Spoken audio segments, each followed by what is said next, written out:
అందరికీ నమస్కారము. మామిడికాయ పచ్చడి సంవత్సరం పాటు నిల్వ ఉండాలంటే ఒకసారి ఇలా గిన్నె కొలతలతో పెట్టి చూడండి. పచ్చడి చాలా రుచిగా ఉంటుంది, సంవత్సరం పాటు నిల్వ కూడా ఉంటుంది.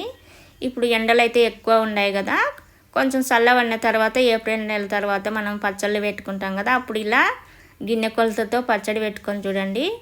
ఎవరు తెలియని పిల్లలు కూడా చాలా ఈజీగా అయితే పెట్టేసుకోవచ్చు. అలాగే మా ఛానల్ నచ్చితే సపోర్ట్ చేయండి, లైక్ చేయండి, షేర్ చేయండి. ఇప్పుడు ఒక కళాయి పెట్టేసి ఇందులోకి 1 స్పూన్ మెంతులు వేసుకున్నాను. అదే స్పూన్తో 3 స్పూన్ల ఆవాలు వేసుకుంటున్నాను. ఈ మంచిగా చిన్న మంట మీద చిటపటలాడి మంచి వాసన వచ్చే వరకు ఇలా వేయించుకొని ఏరే ప్లేట్లోకి అయితే తీసుకున్నాము. ఇప్పుడు నూనె పోసుకొని నూనె అనేది బాగా మరగనిచ్చుకోవాలి. నూనె పోసుకునేటప్పుడు మనం పామాయిల్ వాడకుండా శనగ నూనె కానీ అలా వాడుకోవాలి. ఇప్పుడు మామిడికాయలు అయితే బాగా నీట్గా కడిగి తడి లేకుండా తుడుచుకొని ఇలా ముక్కలుగా కట్ చేసుకున్నాను.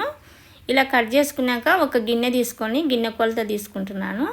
ఈ గిన్నెతో 5 గిన్నెల మామిడికాయ ఉప్పలు అయితే అయింది. మనం ఏ గిన్నెతో అయితే మామిడికాయ ఉప్పలు కలుసుకున్నామో అదే గిన్నెతో ఇప్పుడు తలగొట్టి కారం అయితే వేసుకుంటున్నాను, పుల్లుగా వేయకుండా. అలాగే సగం కప్పు ఉప్పు వేసుకోవాలి. అలాగే మనం వేయించుకునే మెంతులు జీలకర్ర పొడి వేసిన తర్వాత ఎల్లిపాయలు మనకు తగినన్ని వేసుకొని ఇలా ఉప్పు కారం అంతా బాగా కలిసేలాగా కలుపుకోవాలి. ముందుగా ఇలా కలుపుకున్నాక అదే గిన్నెతో 1.5 నూనె కాంచి చల్లగా అయిన తర్వాత ఇలా పోసుకొని మొత్తం నూనె కలిసేలా కలుపుకోవాలా. నూనె అనేది మనకి ఇప్పుడు కనిపించదు, మూడో రోజు తర్వాత అంతా పైకి అయితే తేలుతుంది. ఇలా డబ్బాలో పెట్టేసి మూడో రోజు తర్వాత అయితే చూపిస్తున్నాను.